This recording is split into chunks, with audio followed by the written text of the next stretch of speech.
남편과는 더 이상 안 될 것 같아서 이혼 조정을 신청하셨거나 남편과 협의 이혼을 진행하고 있으시다고요. 그런데 막상 이혼 과정이 진행되니까 정말 이게 맞을까? 라는 생각이 드신다고요. 그러면 저는 지금 당장 번복하지 말라는 말씀을 드리고 싶습니다. 왜 그래야 하는지 정말로 쉽게 알려드릴게요. 이 영상 끝까지 봐주세요.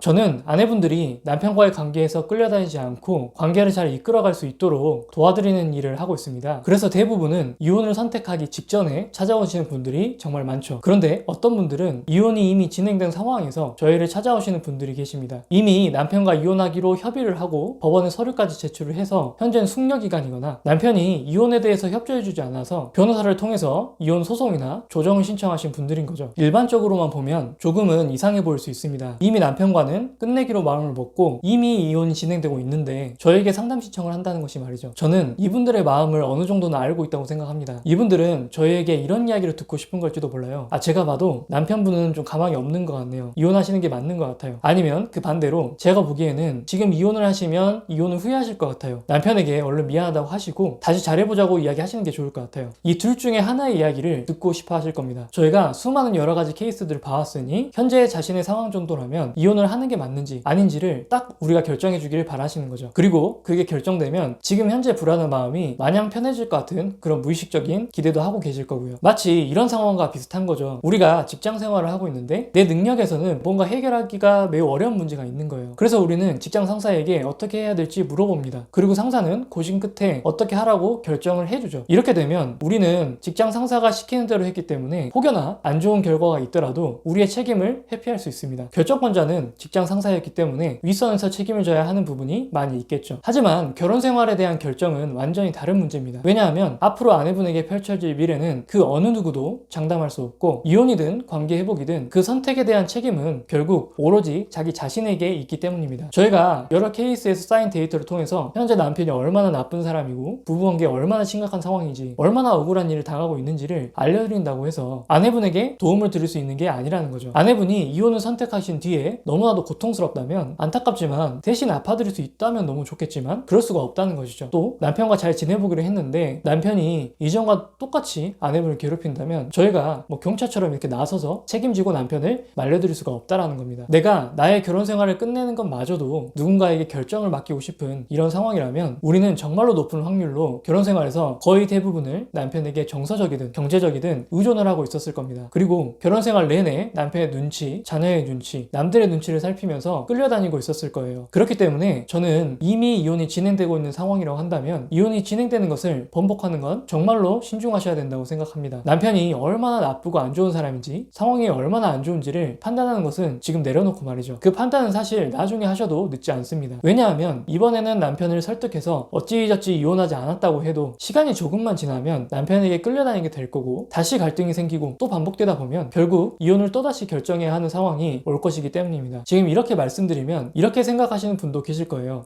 나는 남편 눈치 안 보고 내가 하고 싶은 대로 해왔는데 그런데 아무리 화를 내고 기회를 줘도 고쳐지지 않으니 어쩔 수 없이 혹은 홧김에 이혼을 결정한 건데 라고 말이죠. 그런데 잘 생각해 보시면 남편이 내가 말하는 대로 움직이지 않았다고 해서 화를 내고 싸움을 거는 것 이것 자체가 남편분에게 정서적으로 의지하고 있다는 걸 의미합니다. 이걸 잊으시면 안 됩니다. 표면적으로는 내가 갑인 것 같지만 심리적으로는 남편의 행동 하나하나 계속 관찰하면서 끌려다니는 의린 상황인 거죠. 이런 상황에서 이혼을 번복해야 될까 말아야 할까 확신이 서지 않는 상황이라면 이혼을 해도 문제, 이혼을 하지 않아도 문제일 확률이 매우 높습니다. 그러니 이미 이혼을 진행하겠다는 결정을 하셨으니 이 결정을 번복하시는 건 추천드리고 싶지 않습니다. 다만 우리가 집중해야 할 거는 내가 가족과의 가까운 사이에서 관계를 맺고 유지하는 방식이 어느 정도 변화가 필요하다는 것을 아는 겁니다. 그리고 이제는 내가 끌려다니지 않고 심리적인 갑이 되기 위한 노력들을 해야 되는 거죠. 어떤 분들에게는 감정을 다루는 게 중요할 수 있고 어떤 분들에게는 말하는 방식의 변화가 필요할 수도 있습니다. 이것 이외에도 개인적인 상황이 너무 다르기 때문에 너무 다양할 거예요. 이런 것들이 먼저 충분히 선행되고 나서 남편과의 관계를 다시 생각해봐도 늦지 않으실 겁니다. 그리고 그렇게 우리가 심리적인 갑이 되었을 때 남편과의 관계가 운 좋게 다시 이어진다면 그때 비로소 건강한 관계로 발전할 수 있을 겁니다. 물론 그렇게 되지 않더라도 최소한 지금보다는 훨씬 더 삶에서 안정감을 느끼면서 사실 수 있을 겁니다. 예전에는 남편이나 남들이 중심이었다면 이제는 내 중심으로 생활할 수 있기 때문이죠. 그리고 꼭 지금 남편이 아니더라도 또 다른 다른 사람과의 인연이 된다고 한다면 현재 남편과 겪었던 상황들을 피할 수 있을 겁니다. 꼭 이건 남편과의 관계만 좋아지는 게 아닐 겁니다. 자녀분과의 관계도 훨씬 더 건강해질 거고 현재 내가 가지고 있는 인간관계도 훨씬 더 건강해질 수 있을 겁니다.